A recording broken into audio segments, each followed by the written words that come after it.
All right, guys, I just want to welcome back to the Everything College Football Podcast. Today, me and Nick here, we're doing our 2025 preview and prediction for the Cincinnati Bearcats. Scott Satterfield enters his third year as head coach. Brad Glenn, second year in the role of offensive coordinator. Tyson Vitt and Courtney Braswell will be splitting the defensive coordinator duos. 61st high school ranked class, and then they were 52nd in the portal last year. They started 5-2 and then lost 5 in a row to end 5-7, and of course blew my over 5.5 wins bet. So that was a cool end to the year for the Bearcats. Looking at this offense, they only get 2 starters back from what was a pretty solid group last year, putting up 25 points per contest.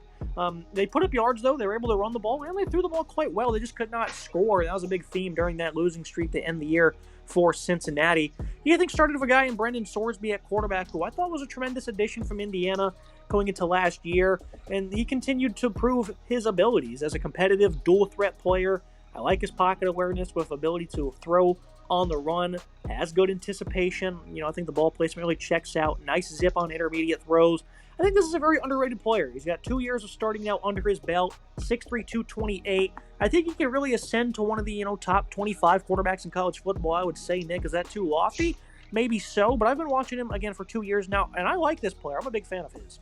I think he's a really solid player. It's really nice to get back your starting quarterback from last year. And I think bringing back Sorsby is a really good thing to have. Sorsby was solid for this team last year. 64% comp rate, 2,800 yards passing, 18 touchdowns, and 7 picks. He was a reliable arm in the pocket. He's a solid quarterback overall. I think you really get a lot out of him. He's also a really good runner in the red zone, 445 on the ground and 9 scores for him. So he'll certainly be involved in this rushing attack. He had 105 attempts. So they're not going to shy away from running the ball with the quarterback when they have to. I think that's a key thing. You made a good point there, right? Those 5 losses into the last season. 3 of those games they had below 20 points, 17, 15, and 13 for the last 3 games in the season. Had 23 and 24 points in losses against Colorado and West Virginia. They really struggled to score the ball.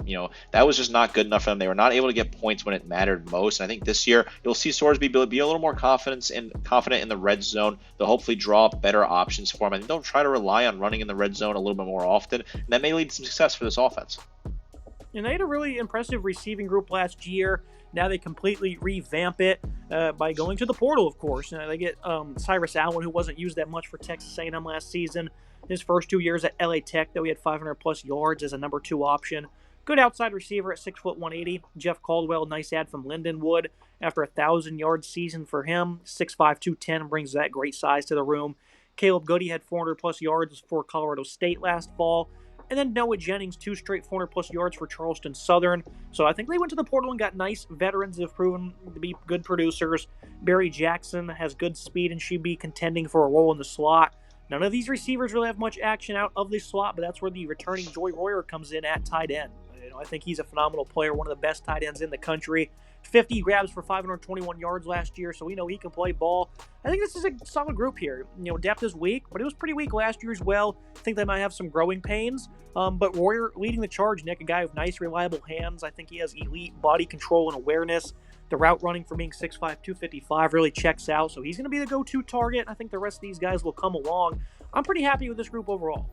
This is definitely a new look unit. I don't really love that. I think this is something that I think is concerning when you bring in a whole bunch of different guys. They revamp. The only guy returning production is Royer at tight end, who was really solid for this team last year. He had 521, 10.4, and 3 scores. I don't particularly like that. I do like the ads here, so I think this is a potential high upside unit, but I think it's a bit of a gamble here going fully to the portal. Satterfield dipped heavy to get his wide receiving core. Start with Cyrus Allen, who I think is a really solid slot option. He was good 2 years ago, 778 and 4 scores. Was not really that productive last year at A&M, 269 and 1 score for them. Curious to see what he looks like this year. Jeff Caldwell from Lindenwood is a really interesting add, 6'5", 210, certainly a contested catch guy. That'll be really solid. Caleb Goody was not bad at Colorado State last year.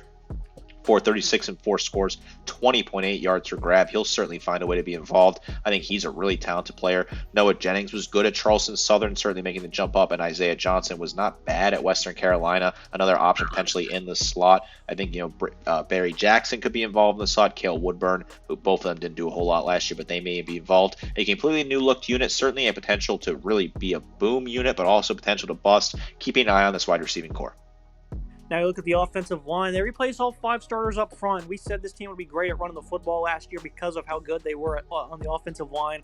And, of course, they had a nice running back in Corey Kiner as well. Now all those guys depart. Xavier Lazowicki played only 5 snaps last year. In 2023, turned in, a 98 pass block grade for Maine on 166 snaps, so maybe he can really play ball. DeAndre Buford, he's a veteran of the program, played nearly 600 snaps last year at 6'4", 325 between left guard and right tackle. Saw a handful of starts as well. He was below average, but he did improve after allowing 7 sacks back in 2023. Evan Tangazado only played a couple of snaps last year, but is capable of playing all 3 spots on the interior offensive line. Currently slotted in at center. Tyron Tayo has been a phenomenal player for Ball State as a 2-year starter, 6'4", 325. They went to Albany to add Nola Latolipi, 6'7", 310. Not that good of a player, allowed 80 pressures in his 2 years of starting for them, so I don't know if he's going to be able to translate to this conference one bit at all. I think this is a solid group. I think they can come together quite well. Nicely coached up front here by Satterfield and co. Again, they were really good last year. Not as stout as I thought they would be, but nonetheless, they were impressive. What do you make of this group right here, Nick? Because I think they're pretty solid for having to replace all 5 starters, and they did some respectable work in the portal. Certainly is interesting replacing all 5 stars. Again, a new look unit here, which definitely concerns me. Gerhardt at center, I think he could be a guy that's really big, high upside. Buford at right tackle, same deal here. I think Tayo was a solid add at right guard. Another unit to keep my eye on, right? This is a unit that certainly has potential to be a really strong boom unit for this team, but could also bust really, in my opinion, because this is a very big gamble here. They're bringing in a bunch of different guys, and they have a lot of guys that don't have reps from previous years. A new look unit that has high upside, but again, another unit I'm keeping my eye on. Curious to see how this team develops throughout the season, particularly in this offensive line unit. Now we look at the offensive verdict here. I think it's a good group from Cincinnati. I think they'll have the balance. They'll keep defenses on edge throughout games of a deep backfield, a good dual threat quarterback, like some of the portal adds at pass catcher. They all have production at previous stops. Big playability in the offensive line growth are the issues here. And of course, I skipped over running back on accident, Nick, so I'll go ahead and go to that real quick. Tyree Walker, 5'9", 218, is a pretty underrated back coming off 2 straight impressive seasons at 2 different schools. Only 1 career fumble, and he runs with aggression too, so I like that from his game. Evan Pryor had some big-time runs that led to over 7 yards per carry, and he got touches in every game. He can be a really good number 2. Not sure if he can handle a bigger workload, though, as an ex-quarterback. Manny Covey had 6 receptions for 100 yards and 2 scores against Texas Tech. Other than that, he was pretty quiet, but he showed that big playability. And then Chance Williams got a few touches early on in the season, but they ended up, preserving his red shirt. Nice room here. I think they got guys that can make a difference in a variety of ways. Go ahead and discuss that running back room, Nick, and then, of course, your final thoughts on this offense. Yeah, I'll touch on the running backs and I'll touch on the offense. I think Evan Pryor's a good number 2 back, 418 for him, 7.5 yards per carry, 6 scores, also had 15 grabs for 180 and 1 score. He could certainly be a pass-catching threat. Same as Manny Covey, hit 119 yards receiving and 2 scores on 8 grabs. Maybe he'll be more involved in the pass-catching group. I think Tay Walker is the guy, Tawi Walker, that is the guy at running back here. I think Walker's a phenomenal back. He's been in a bunch of different stops, Oklahoma, Wisconsin, but he was really productive last year, 864, 4.5, and 10 scores, also had 11 grabs last year. Walker will be your top back here. I think he'll certainly take a step forward and lead the way. This offense is quite intriguing, right? I think I've made some comments saying I'm not super high on the wide receiving room and the offensive line because it's a completely new look unit, but I think there is potential for these units to boom. I love what they have at quarterback. I love what they have at running back. I think they'll certainly balance it out. This was a very effective unit on the ground last year, 184 yards per game. I think they'll have a similar number again this year. I like what they can do. I think they've made some solid moves overall. I have a good feeling this offense will be productive. I know they only returned 2 starters, which is normally a bit of an issue for me, but I like what they did in the portal, even if I don't love revamping entirely in the portal. Satterfield's done that before and had some success here. I think they'll be able to run the ball effectively. They'll have some solid passing attacks as well. Sorsby's a great leader and a good quarterback in this conference. I think this offense has some serious high upside. I'm just going to keep an eye on it throughout the season because there could be some disasters if things fall apart on the O-line at the wide receiving core. A very intriguing unit, though, in this conference. Do you think my grade of a B is a little too high for a team that was, 89th in scoring? Because, again, they did put up yards, and I think, once again, they'll have respectable balance. So I think it's a fair grade, even if they're not going to go out there and hang a bunch on the top dogs of the conference. I think a B- is kind of where I'm at. I think a little bit lower, but I could see a B grade here because I do think they have some really solid potential to develop and be a strong unit in this conference. Now I move to the defensive side of the ball. For the Bearcats, they were 62nd in scoring. They weren't as great as they were on the offensive side of the ball in terms of numbers. You get back 6 starters, the most notable, Dante Corleone, a defensive tackle. He's been one of the nation's best run stoppers. Has good football IQ, impressive combos of explosiveness, power, and tenacity. I think he's very good at defending the outside zone as well.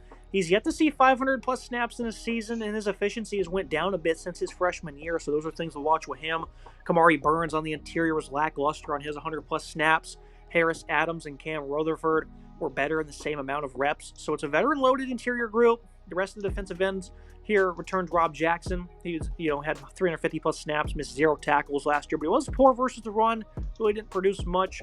Marquaz Parker in about 100-ish snaps wasn't much better. CJ McCray, he was solid at times at Virginia Tech with 6 sacks across 2 years of extensive action. Jalen White McLean, a solid add from Old Dominion, who did well against the run last fall. I think overall it's a pretty lackluster group. I think Corleone is a great player, and the interior defensive line has some experience, but I don't think the pass rush will be much better. What do you think about this group here, Nick? Kudos to Corleone for staying put, not entering the portal, and chasing a bag in a ring.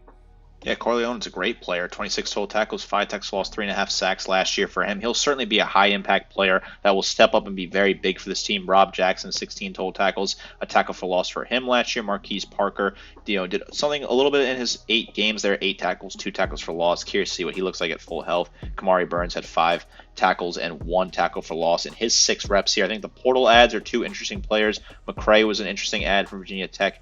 He had, previous years, he had 3.5 sacks and 2 QB hurries 2023. Didn't really do anything in 2024, but he's a guy maybe that could be solid for this team. I look at White McLean as well as a guy that could be a high-impact player coming over from Old Dominion, 41 total tackles, 3 tackles for loss, 2 QB hurries. He's an interesting piece here. This is definitely a weaker unit. I'm not super high on this here. I think Burns could be solid as well when all things are said and done if he plays a full season. Keeping another unit where I'm keeping my eye on, right? I said a lot with this team. There's a lot of potential here, but I had to see it in action first.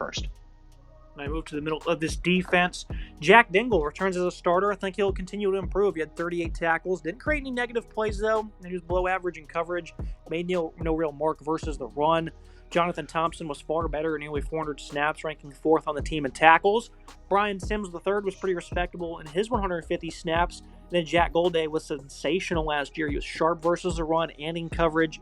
He's going to be a big breakout star for this football team. Played lots of snaps wide and in the slot, so he certainly has nice versatility. Simeon Coleman was pretty impressive in his true freshman season. Monte Wheaton wasn't very good in 100-plus snaps, but it's another experienced body.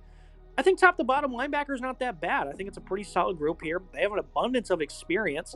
Pretty solid group. Who will emerge as an interchangeable player that can rush the passer with authority is quite unclear, though, because they're going to need one of those.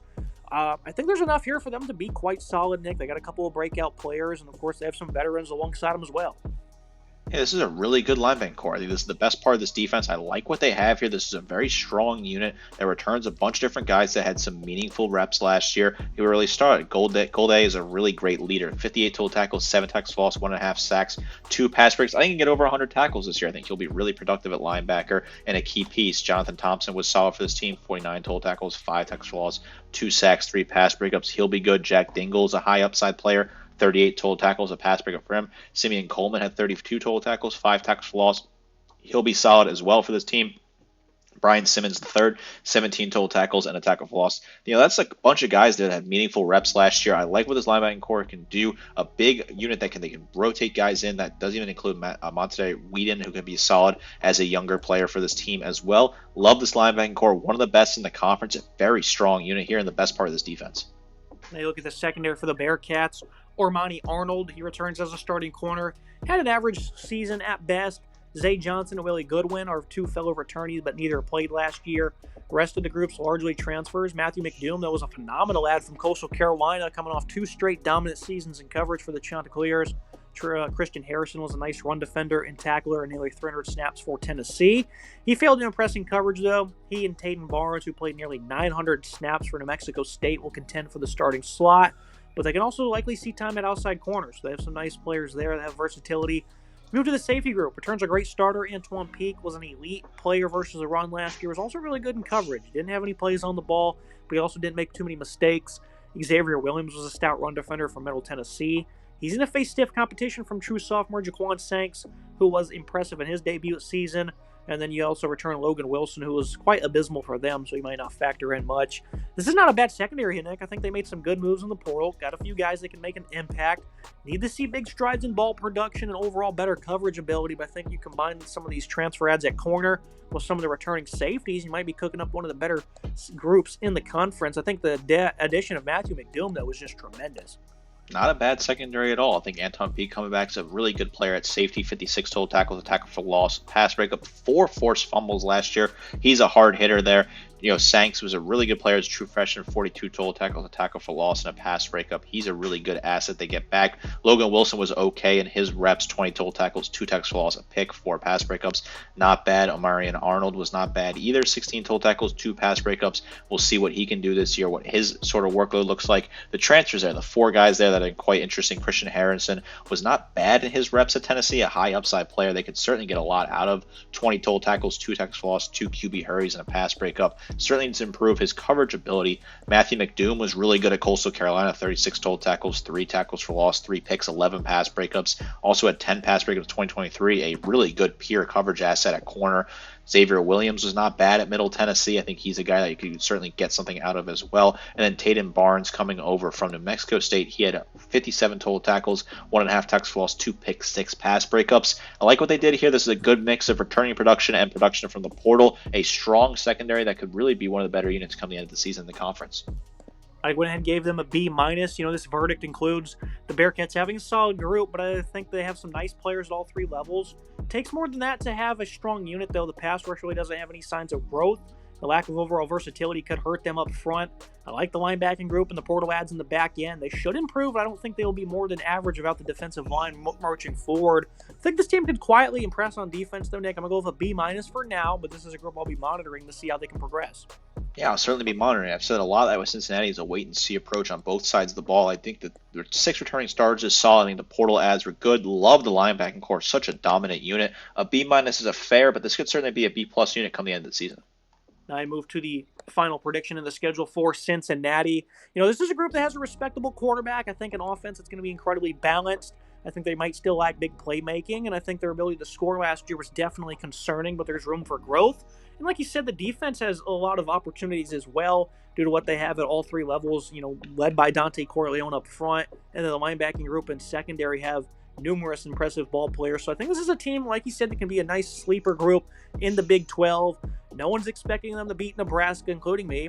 You're not either. Nobody is going to pick them to win that game. But that's a great opportunity for them to make a statement week 1. I think they go on a bit of a run after that. And then almost picture perfect from last year, right, where they lose 5 of the last 6. Now, it's hard to imagine that's going to happen 2 years in a row, especially I think this team will certainly be better in terms of consistency. But these are top to bottom just better football teams other than Oklahoma State. I just think that'll be a tough opportunity there going on the road to Stillwater. Oklahoma State, they're not going to be great, but I don't think they're going to be the worst team in the world either, so I have them losing that contest. You have them at 7-5, Nick, 6-6 for me. I think they can approach 8 wins. They can certainly beat OK State, Baylor, and BYU, so I think this is a team that's going to be one that's a lot better than people anticipate, and they can really shake things up in the conference, and I'm all for it. I love Sorsby. I think Satterfield's a solid coach, and this is overall just a fun program to root for.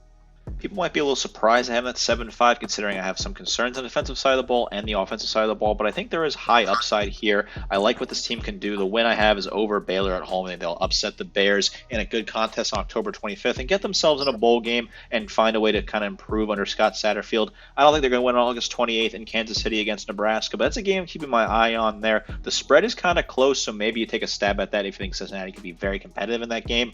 Maybe Nebraska falls flat a little bit, doesn't live up to the hype early on. Keep an eye on that one, but always appreciate a big marquee matchup on the first Thursday of college football. Is fun to see. Great matchup there in Cincinnati. The rest of the schedule, I like what they have.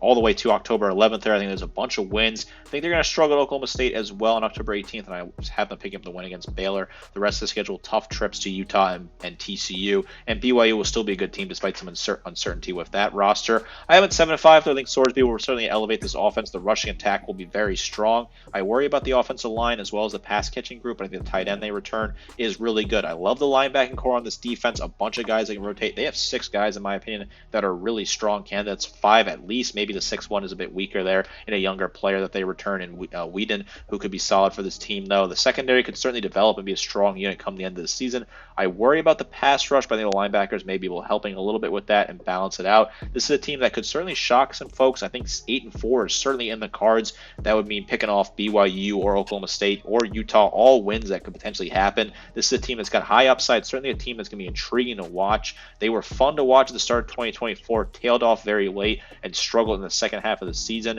If they can find a way to score points, be more efficient in the red zone, which I think they'll try to do so by running the ball more often in the red zone, this team could certainly win 8 games and be a big competitor in the Big 12. I like Scott Satterfield. I like the direction this team is going. A very intriguing watch in the Big 12 this year. They had 5 pretty close losses last year, and of course they ended up having a bad loss against Pittsburgh where they were up numerous points and blew that one in the second half. So they left a lot on the table last year. If they can just find a little bit more consistency, they'll certainly flip that record upside down. So very excited to see what this team can accomplish this year. It's going to be it for today's episode. Make sure you like, comment, subscribe. See you next time.